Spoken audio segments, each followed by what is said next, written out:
What's going on, dudes? Jason here with some kill confirm gameplay on Yemen with the Scar H with Target Finder and Quick Draw. Yeah, I know, Target Finder.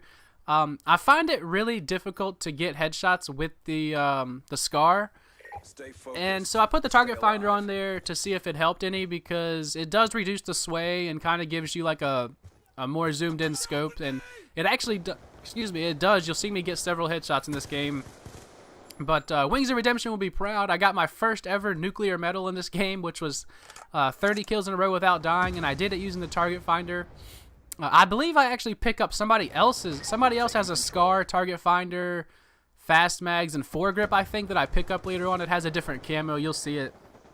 But I think I actually start off this game 0-2, and then I go on my kill streak. So, anyways, I really tried to camp it out up here at the beginning, but I apologize for any campiness or anything. It's just I had another gameplay that I was going to put up here and talk over, but then I actually got this gameplay while I was waiting for the other one to like import into the Movie Maker. So I was like, well, no matter how campy it is or how bitchy it is, man, I got to post my first nuclear. Just like I posted my first Moab in Modern Warfare 3 when I was like camping my ass off on Village with the Scar. And that's kind of ironic that I got both of my medals with the Scar. Like I got my first Moab was with the Scar, and I got my first nuclear medal with the Scar. And I can't really remember, but I want to say my first ever nuke in Modern Warfare 2 was with the Scar, but I can't even really remember that. I remember it being on Underpass. It was on that rainy map in Modern Warfare 2. It was my first ever nuke. It was like, oh my god, I got it. It's amazing. But anyways, hope you guys enjoy the gameplay. I'm going to talk about the Super Bowl. Any of you guys that don't know, I'm a 49ers fan.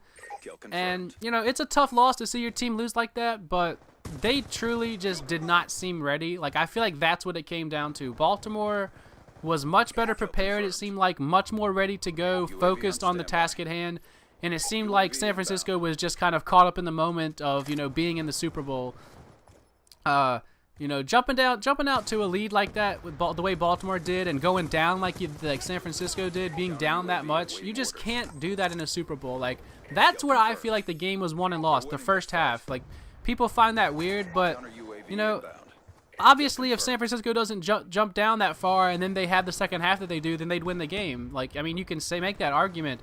So, I mean, you just cannot come out that flat. That's basically what it came down to. They just were not ready to go. It's what it seemed like. Kaepernick was on edge, man. He was kind of, you know, tap dancing a little bit in the first half.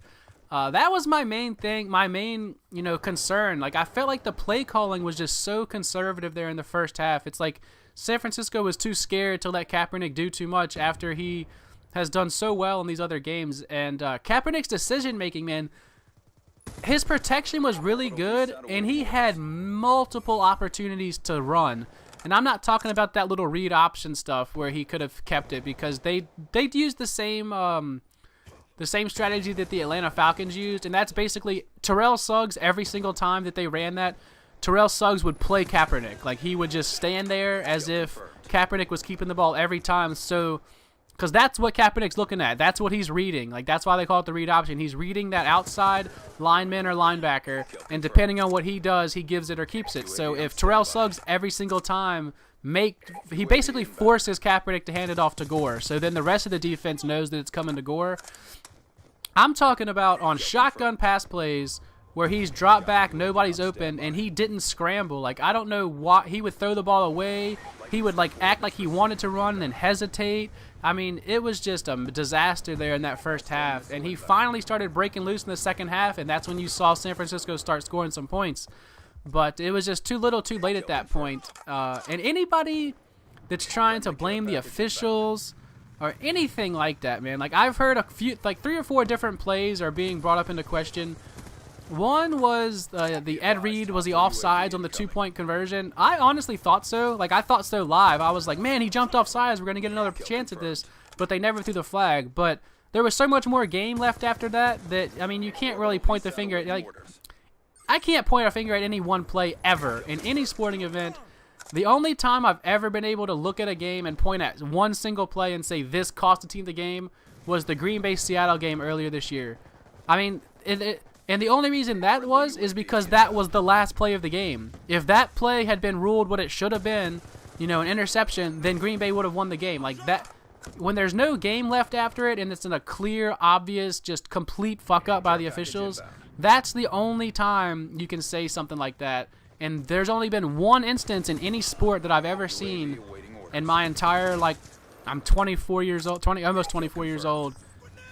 I mean, I've been watching sports to where I can remember 17 to 19 years, and that's the first time I can ever remember being able to say, you know, that cost a team a game. But none of these plays cost the 49ers a game. So outside of the Ed Reed play, you could say, okay, San Francisco could have had another chance at the 1 yard line for 2 points, but that only ties up the game. They'd still be Baltimore would still be getting the ball back.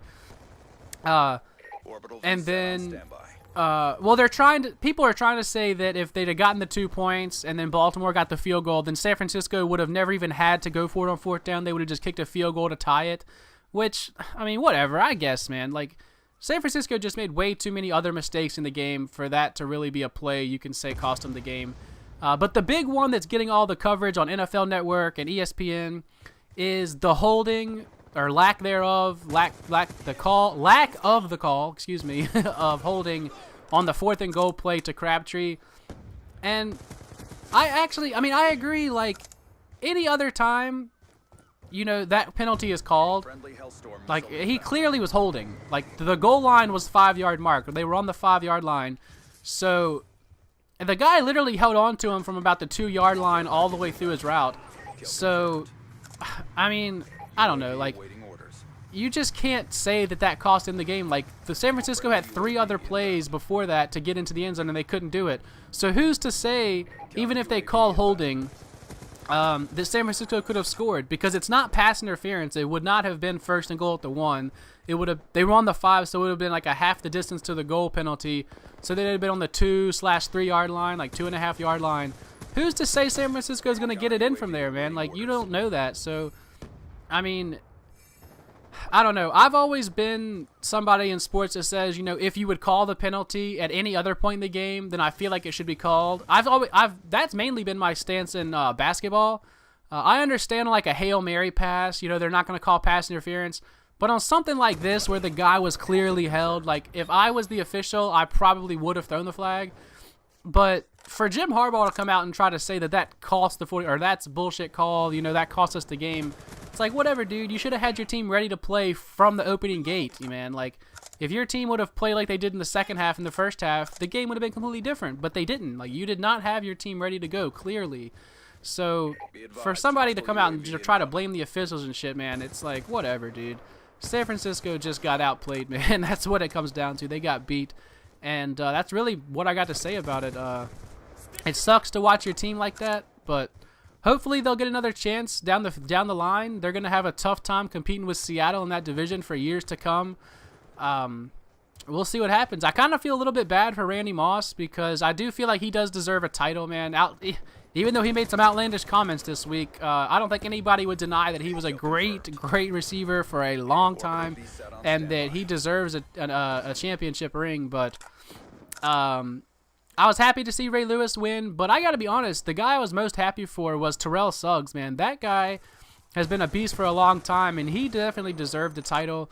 I was happy for Anquan Boldin. I felt bad for him back when he was in Arizona and lost to Pittsburgh on the last play of the game. So it was nice to see some of those guys. Ed Reed, like, there was a lot of guys that were very deserving of the of a Super Bowl ring in Baltimore. So, and nice to see Ray Lewis go out. He's done so much for the game of football. And, you know, I mean, can't write a better story for him. So, you know, hats off to Baltimore. Congratulations. But look, Ray Lewis's story is a perfect example of how tough it is to get to a Super Bowl, man. Like, look at all the great teams he was on for so many years. Like, look at these past 5 years. You could make an argument they're just as good over these past 5 years as anybody. They've made the playoffs every year.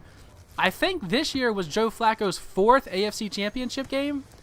You know, he was closing in on Donovan McNabb's status for how many championship games he'd been in and not actually won a Super Bowl. But that dude's going to get paid, man. Flacco is going to make some money. So, yeah, that team just had a lot of experience. And, but think about it. This was only Ray Lewis's 2nd Super Bowl. And look at all the great teams he was on for all those years. Like, when was the last time you really thought Baltimore was bad? You know, like, they've had some really good teams. So that can just go to show you how tough it can be to get back to the Super Bowl. So hopefully Patrick Willis and Kaepernick and Vernon Davis and Crabtree, all these guys get another opportunity, but there's no guarantee, man. Like, you don't know what's going to happen. So anyways, that's my take on the Super Bowl. I hope you guys enjoyed this gameplay. I hope it wasn't too campy for you. And I know I was using the target finder, but, you know, first Nuclear Metal had to show it. I'll talk to you guys later, and y'all have a good day.